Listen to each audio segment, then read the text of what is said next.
اردو کور کے معزز دوستوں، میں ہوں ماجد ملک اور آپ تمام دیکھنے اور سننے والوں کو السلام علیکم۔ ناظرین گرامی، بابل دنیا کے تاریخی شہروں کی فہرست میں شامل ایک تاریخی اور انوکھا شہر ہے۔ اس شہر کے باغات اور عمارات اپنے دور میں فن تعمیر کے بہترین نمونے ہوا کرتے تھے، جو آج بھی اپنے عظمت رفتہ کی داستان سنا رہے ہیں۔ اس کے علاوہ یقینی طور پر آپ نے بابل شہر کے متعلق بہت سی کہانیاں سن رکھی ہوں گی، جن میں بابل کے باغات، اس کے خوبصورت جنگلات اور اس عورت کے متعلق بھی آپ بخوبی جانتے ہوں گے جس کے نام پر اس شہر کا نام رکھا گیا تھا۔ مزید اس شہر کے باغات کے متعلق آپ یہ بات لازمی جانتے ہوں گے کہ بابل کے باغات کو دور قدیم کے عجائبات میں شامل کیا جاتا ہے۔ دو مشہور فرشتوں ہاروت اور ماروت کی کہانی بھی بابل کے ہی کھنڈرات سے ملتی ہے۔ آج کی اس ویڈیو میں ہم آپ کو اس شہر بابل کے متعلق دلچسپ معلومات سے آگاہ کرنے کی کوشش کریں گے، جسے سن کر آپ ششدر رہ جائیں گے۔ اس سے قبل کہ ہم اس حیرت انگیز شہر میں قدم رکھنے کی جسارت کریں، چینل پر نئے شامل ہونے والے دوستوں سے التماس ہے کہ پہلے ہمارے اس منفرد چینل اردو کور کو سبسکرائب کرتے ہوئے ساتھ موجود گھنٹی کے بٹن کو بھی دبا دیں، تاکہ علمی، ادبی اور تاریخی ویڈیوز کی نوٹیفیکیشنز آپ تک باقاعدگی کے ساتھ پہنچتی رہیں۔ نیز ہماری حوصلہ افزائی کے لیے ہماری ویڈیو کو لائک ضرور کیا کیجیے، تاکہ دلچسپ ویڈیوز کا تسلسل برقرار رکھا جا سکے۔ تو آئیے چلتے ہیں موضوع کے اصل حصے کی جانب۔ ناظرین گرامی، انگریزی زبان میں بابل کا نام بیبلون اور سلطنت کا نام بیبیلونیا کہلاتا ہے۔ بابل دنیا کے قدیم شہروں کی فہرست میں شامل ایک تاریخی شہر ہونے کی حیثیت رکھتا ہے۔ بخت نصر کا تعمیر کردہ شاہی محل اور بابل کے خوبصورت باغات فن تعمیر کے بہترین نمونے تھے، جن کی خوبصورتی کا کوئی جواب نہیں تھا۔ بابل کے انہی باغات کو دور قدیم کے عجائبات میں بھی شامل کیا گیا ہے۔ بابل کو بابل کے علاوہ بابیل بھی کہا جاتا ہے۔ بابل میسیپوٹیمیا اور موجودہ ایران کا ایک شہر ہے جو سلطنت بابل اور کلدانی حکومت کا ایک دارالحکومت تھا۔ یہ موجودہ بغداد سے جنوب کی جانب 55 میل دور دریائے فرات کے کنارے آباد ایک شہر تھا۔ 4000 سال پرانی قبل از مسیح کی کتابوں میں اس خوبصورت شہر کا ذکر ملتا ہے۔ 175 قبل از مسیح میں بیبیلونیا کے بادشاہ خمور راہی نے اسے پایہ تخت بنایا، یعنی اس شہر پر حکومت کی، جس سے یہ دنیا کا سب سے بڑا اور خوبصورت شہر بن گیا۔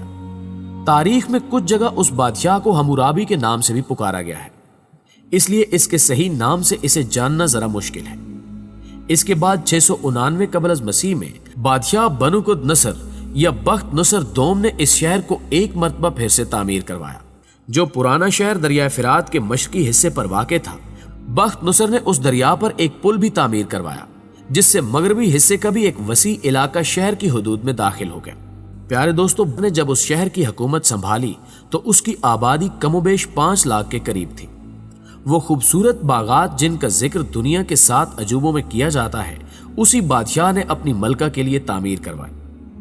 507 قبل از مسیح میں ایران کے بادشاہ سائرس نے بابل پر حملہ کیا اور اس پر قابض ہو گیا، جس کے بعد اس شہر کے زوال کا آغاز شروع ہو گیا، کیونکہ اس وقت تک نئے تجارتی مراکز قائم ہو گئے تھے جنہوں نے اس شہر کی اہمیت پر اچھا خاصا اثر ڈالا اور یہ شہر اپنی شہرت کھو بیٹھا۔ اب اس شہر کے صرف کھنڈرات ہی باقی ہیں۔ بابل شہر کا ذکر ہاروت اور ماروت 2 فرشتوں کی کہانی کے ساتھ قرآن مجید میں بھی موجود ہے۔ مسلمان تاریخ دانوں اور جغرافیہ نگاروں کے مطابق بابل کا یہ خوبصورت شہر اسلام کی آمد سے قبل ہی تباہ و برباد ہو گیا تھا۔ اس کے علاوہ بابل کے متعلق یہ بھی سننے کو ملتا ہے کہ سن 400 ہجری میں عباسیوں کے دور میں ایک چھوٹا سا گاؤں بابل کے نام سے مشہور تھا۔ ابن نفول نے بھی اس شہر کے بارے میں ذکر کیا ہے۔ ان کے مطابق اس شہر کی عمارات کو ایران کی سب سے پرانی عمارات میں سے ایک تصور کیا جاتا ہے۔ اس شہر کو بادشاہوں نے بطور دارالحکومت تعمیر کروایا۔ ان کو بنوانے والے بادشاہوں کے بعد ان کے جانشینوں نے بھی اس شہر کو بطور دارالحکومت استعمال کیا، تاکہ وہ بھی اپنے ملک کے معاملات ٹھیک طرح سے چلا سکے۔